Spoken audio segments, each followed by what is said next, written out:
All right, ladies and gentlemen, welcome to the NATO Public Forum here on the sidelines of the Vilnius Summit. I am Rachel Rizzo, a non-resident senior fellow at the Atlantic Council's Europe Center, and I am thrilled to have with me today the Prime Minister of Albania, Edi Rama. We're going to talk about NATO, the Balkans, and some specific security issues facing Albania today, but we don't have that much time, so I'd like to get right into it. You were expecting small people in these chairs, right? Exactly. We should have changed the chairs before you got on stage. Oh, it's okay. I'll let them know in the back for next time. Rishi Sunak, yeah. Yeah, exactly. Well, that's a good way to start, okay? So, Mr. Prime Minister, we can sit back like this. Make it a little comfortable.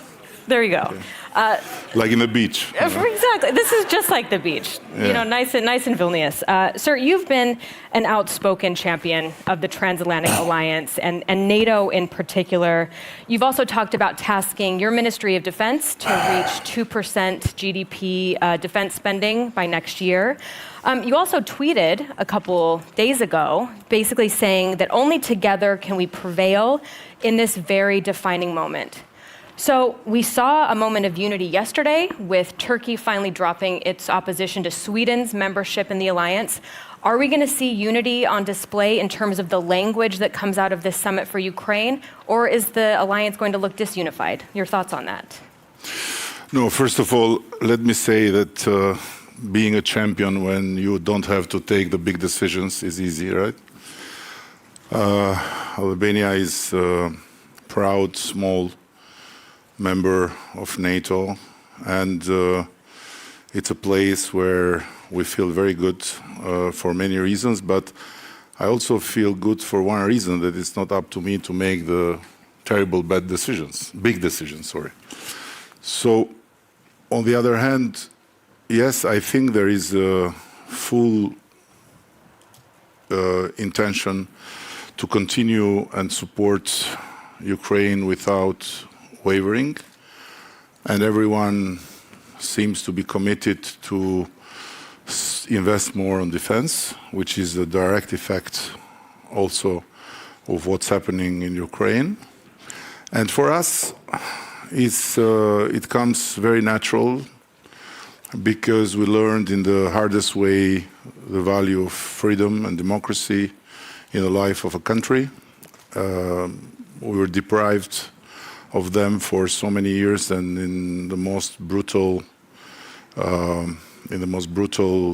method ever seen within the communist empire. And Albania is a country where Vladimir Putin's popularity fluctuates from 0.7% to 1.2%.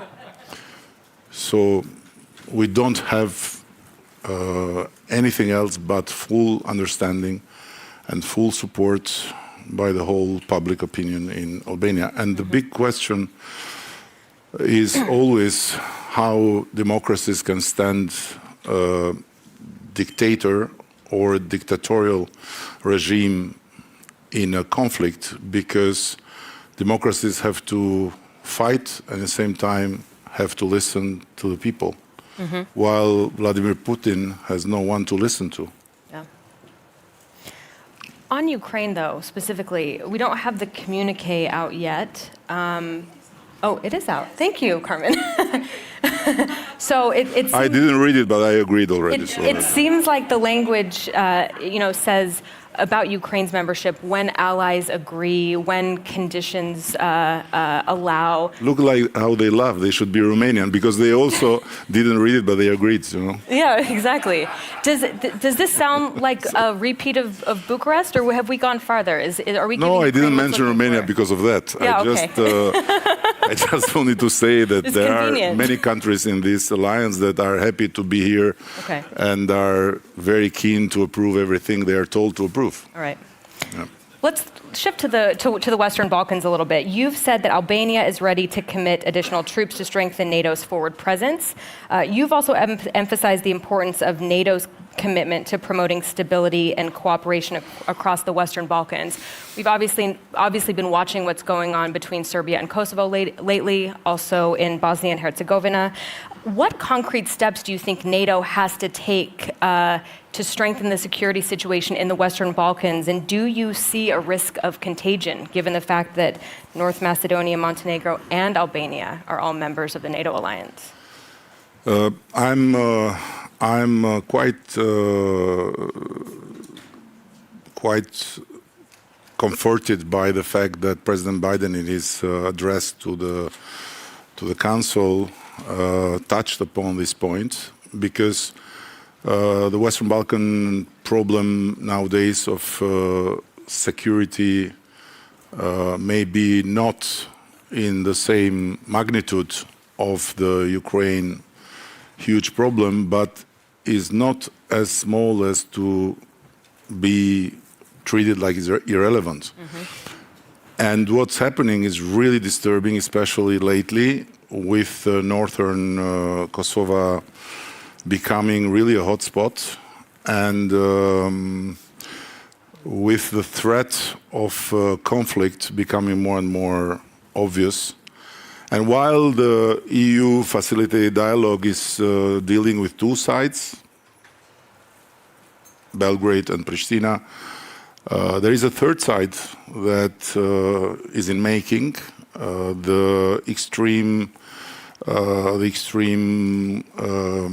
groups in northern Kosovo, where it has been created in years a safe haven for criminal activities, drugs, traffic of weapons, cryptocurrency, illegal production, and where the mix of politicians, local politicians with criminals, and the mix of mafia interests with national and human rights concerns can be really very, very explosive. And that's why I think it's time to combine this EU-facilitated dialogue and the path of diplomacy with much more firm stance of NATO through KFOR. Okay. So kind of looking at Albania specifically, your country has recently been the victim of widespread cyber attacks on your national infrastructure attributed to Iran. So looking at that for a second, what do you think, what more could or should NATO allies do to both protect critical infrastructure and enhance their cyber defenses? This is a big challenge, and it'll become every day bigger. Also, with the introduction in our lives of the AI in full force, and that's for Albania and Albania's example. I must say that we, as I said, we are a small country, and we are not in a position to change the destiny of any war, of any conflict, of any battle. But when we are asked to help, we are more than happy to help, because it's not every day that you can be useful being so small. And it's not every day that big allies can ask you to help. So practically, we were asked to help with this Iranian opposition group, MEKs, that are some really tough cookies, I must say. And they were being massacred in Iraq by the Iranian Secret Service. And so we were asked to get them in and to save their lives. And in saving lives, Albania has a history, as a DNA propensity, I must say. We were the only country in Europe with more Jews after the Second World War than before, because all Jews felt safe in Albania, and instead of leaving the country, they were coming in the country. And there is no one single Jew on record that has been delivered to the Nazis. We were very keen to welcome 500,000 refugees escaping Slobodan Milosevic ethnic cleansing in Kosovo. We opened immediately the doors to the Afghans after the mass in Kabul, and thousands of them came and were saved in Albania. So we did the same with these guys, and of course it's not the same in the sense of the risk, because they are opposition people, and although the agreement was very clear that they had to be in Albania to be safe and not to turn Albania in a political platform against the regime, things happened, and so we were under attack, big attack, cyber. Being very advanced in digital services, we practically rank among top countries in Europe for offering service online to citizens.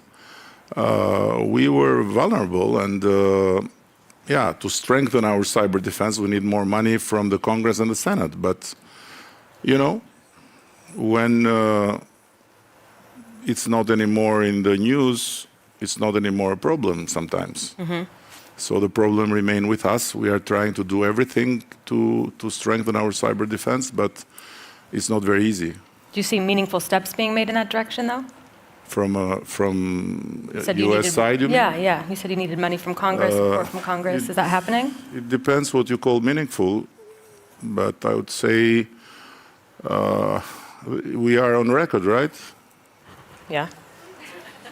We are being watched, right?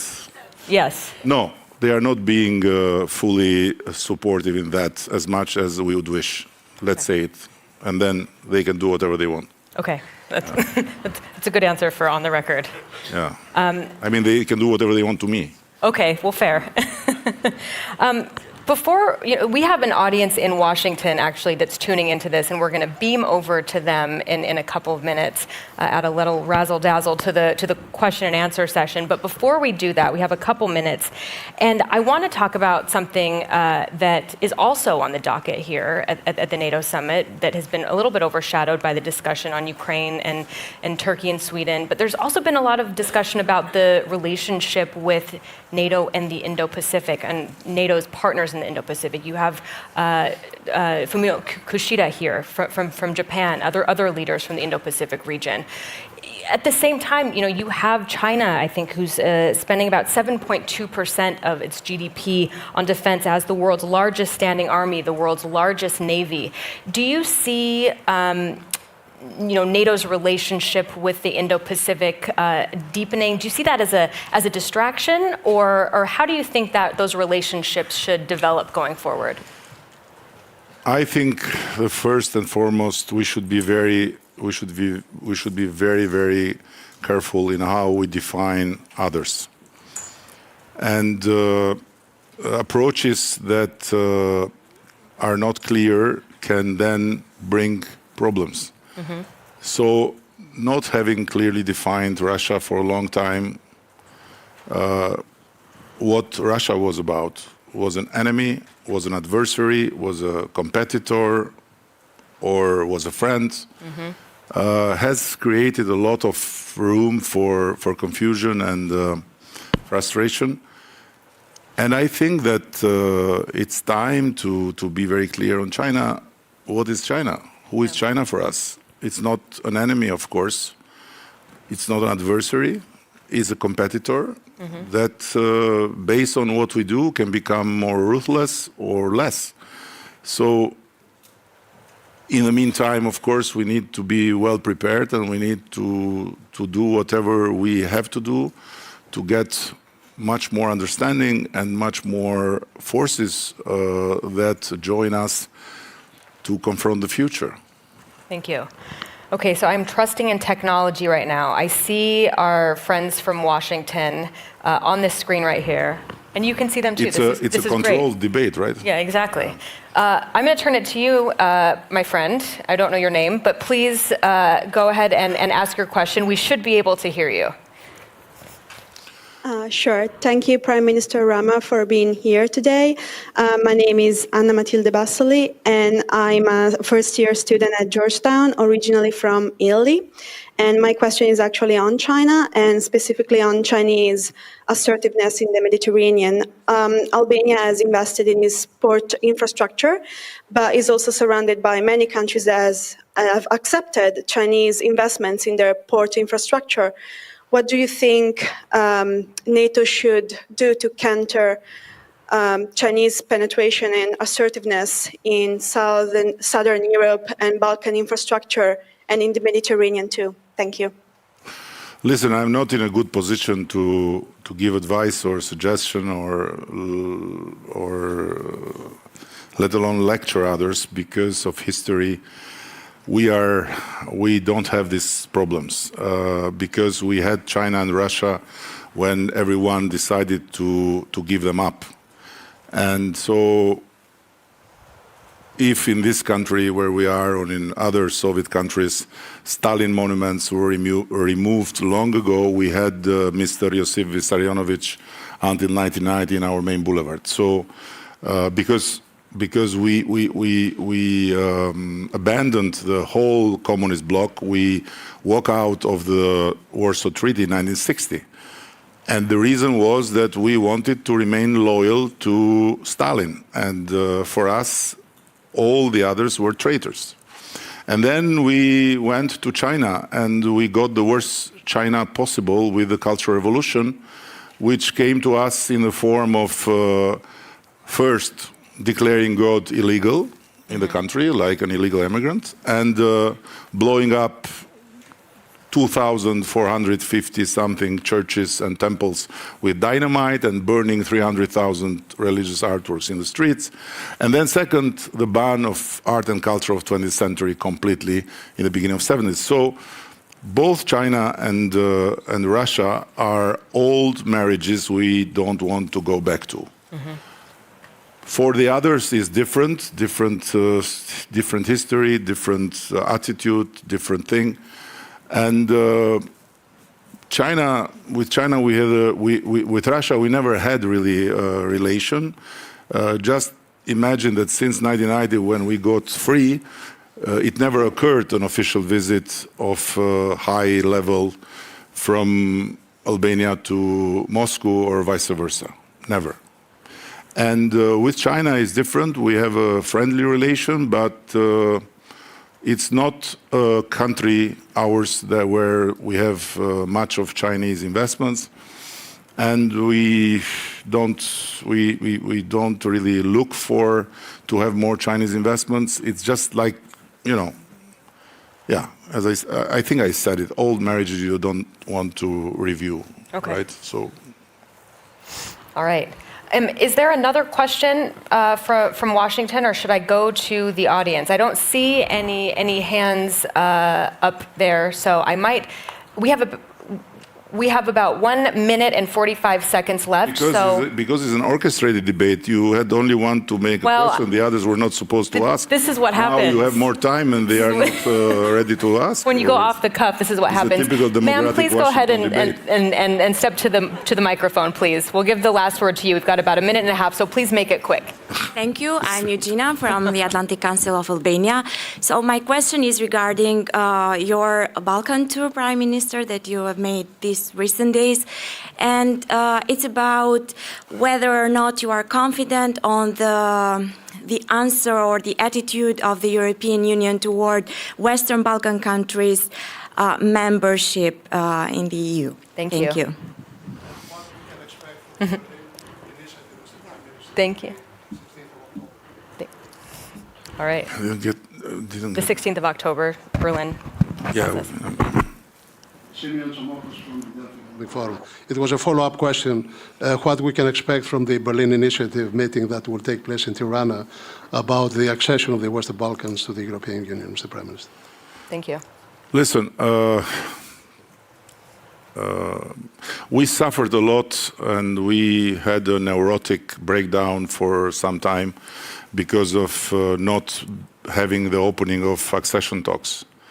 So we were based on the Commission reports, we were ready to start talks, and then based on the European Council, we were not ready to start talks.